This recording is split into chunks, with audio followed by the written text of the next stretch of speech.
क्या कार्यक्रम था? देखो, आज आम आदमी पार्टी ने बहुत बड़े स्तर पे नारनौंद हल्के की पदाधिकारियों की घोषणा की है। तमाम पदाधिकारी विधानसभा अध्यक्ष से लेके ब्लॉक अध्यक्ष और ब्लॉक कार्यकारिणी तक आम आदमी पार्टी ने आज घोषणा की है।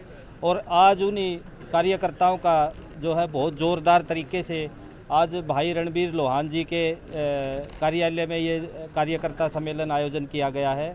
इसके लिए सभी कार्यकर्ताओं को आज हमारा आसी के अंदर 10 तारीख को कार्यालय शुभारंभ है, जिला स्तरीय कार्यकर्ता मीटिंग है और फिर उसके बाद प्रदेश कार्यकारिणी की मीटिंग है।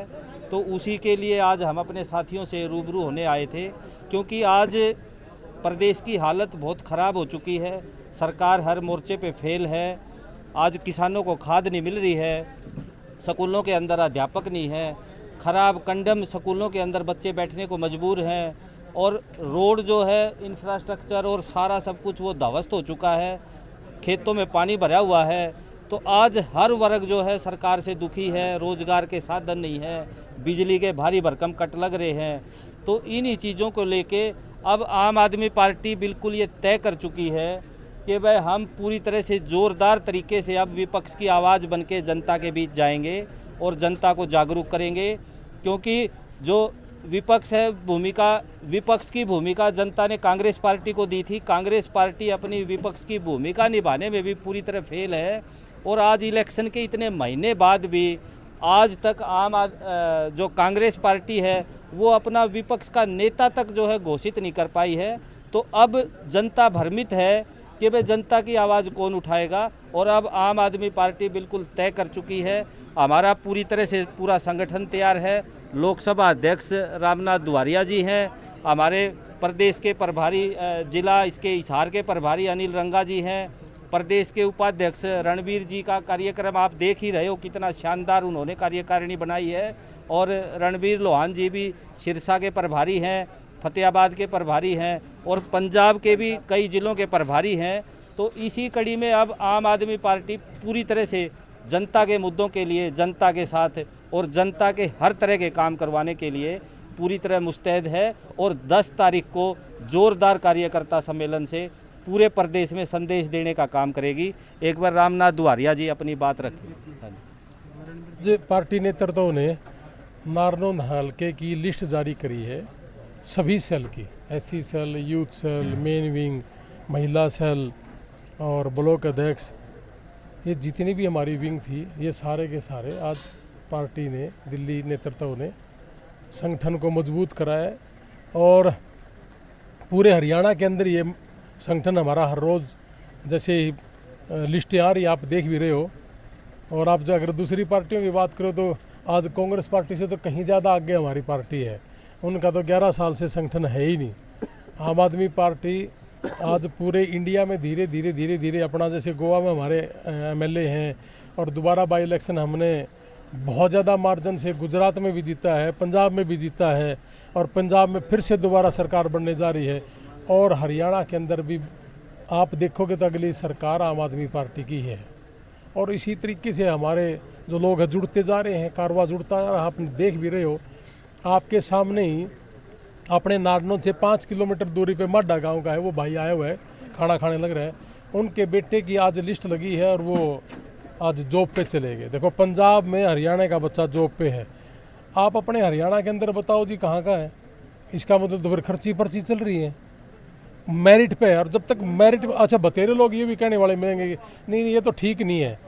जब तक मेरिट पे हमारे टीचर्स अधिकारी नहीं लगेंगे तो जो मूलभूत सुविधाएं हमारे गरीब से गरीब तबके को मिलना चाहिए, अगर शिक्षा हर गरीब के घर होगी तो वो रोज़गार 100% अपने आप ईजाद कर लेगा। तो इसी मुद्दे पर जैसे दिल्ली में देखा कितना विकास करा, अब पंजाब के अंदर आप देख रहे हो कि हर रोज़ ताबड़तोड़ काम हो रहे हैं। यही चीज़ हरियाणा के अंदर होगी और अगला इलेक्शन आम आदमी पार्टी यहाँ जीतते भी और हमारी सरकार भी होगी। उसके बिना विकल्प नहीं है इस देश के पास, हमारा प्रधानमंत्री भी बने और चीफ मिनिस्टर भी बने। ये डबल इंजन सरकार करते करते काफ़ी लंबा समय हो गया, लेकिन कोई नई चीज़ बताओ। आप खुद ही पत्रकार हैं, बताइए क्या किया इन्होंने, अगर करा है तो बताओ हमें। किन किन मुद्दों को लेकर आम आदमी पार्टी हरियाणा में? शिक्षा स्वास्थ्य से बड़ा कोई मुद्दा ही नहीं है पूरे देश के अंदर। जब से भारतीय जनता पार्टी आई है, आपने देखा है अपने नारनौंद में यौरंग शाहपुर स्कूल है, बच्चे बाहर बैठते हैं बेचारे पेड़ के नीचे, बरामदे में बैठते हैं।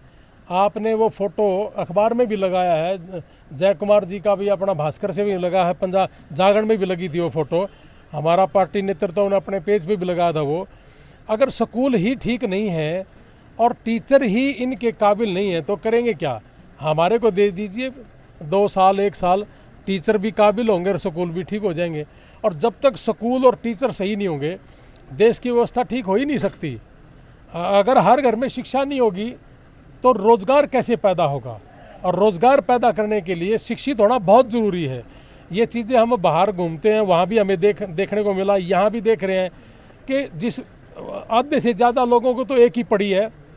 अपने हरियाणा के अंदर नारनौंद के अंदर मैंने देखा है कि सर कौशल रोज़गार के लिए हमें क्या है कौशल रोज़गार? 10-15 हज़ार रुपये में लगा दिया, 6 महीने के बाद फिर हटा दिया, उसका भी 2-2 ढाई लाख रुपए ले रहे हैं। तो इसका मतलब कोरा बकवास करके हमारे किसान और मजदूर के साथ बहुत बड़ा छलावा कर रहे हैं। तो ये चीज़ें मेरे हिसाब से नहीं होनी चाहिए। लोगों की जवानी को खा जाना और उसके बाद इस देश को दोराहे पे ला के खड़ा कर देना, 80 करोड़ लोगों की दुहाई देना अखबार के अंदर कि भी 80 करोड़ लोगों को हम राशन डिपो के द्वारा दे रहे हैं, यानी कि 80 करोड़ लोग भूखमरी के कगार पे हैं। तो क्या ये सरकार है या क्या है? और आज इन्होंने, अगर मैं अंतर्राष्ट्रीय मुद्दे की बात करूं तो वैसे तो ये विषय नहीं है आज का, कि अंतर्राष्ट्रीय मुद्दे की अगर मैं बात करूं, आज पूरे वर्ल्ड के अंदर एशियाड में जहां हम हर देश के साथ हमारा बहुत ज़्यादा मेलजोल था, इस अमेरिका के चक्कर में, ट्रंप के चक्कर में मोदी जी ने एशियाड के देशों के साथ अपना सारा सिस्टम ख़त्म कर दिया। आज अलग थलग पड़ा है। अब थोड़ी थोड़ी सुध आई है कि रशिया से मिल लें, चाइना से मिल लें, ये कर ले वो कर ले। तो ये कोरी बकवास कर करके हमारे लोगों की आंख बांध करके इस देश को इनके जाने के बाद पता चलेगा।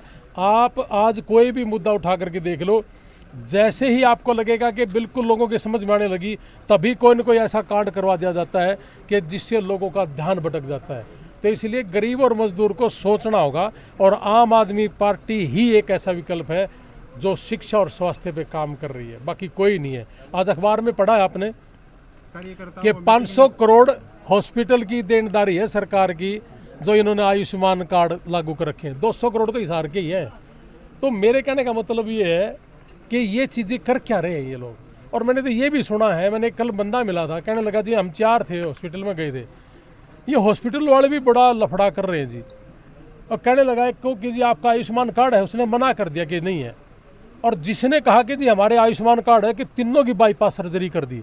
और जिसने मना कर दिया उसको सिर्फ खांसी की और अपने एसिडिटी की दवाई देकर उनको छोड़ दिया। ऐसी चीज़ें हैं हमारे पास, काफ़ी लोग मिल रहे हैं हमें। तो कार्यकर्ताओं का संदेश तो ये है कि दो सारी पार्टियां ने ये जो झूठ और तूफान का काम कर रही है और जो शिक्षा स्वास्थ्य से काम कर रही है उसके ऊपर आ जाओ। और वो एक केवल मात्र एक ही पार्टी है, आम आदमी पार्टी, केजरीवाल जी।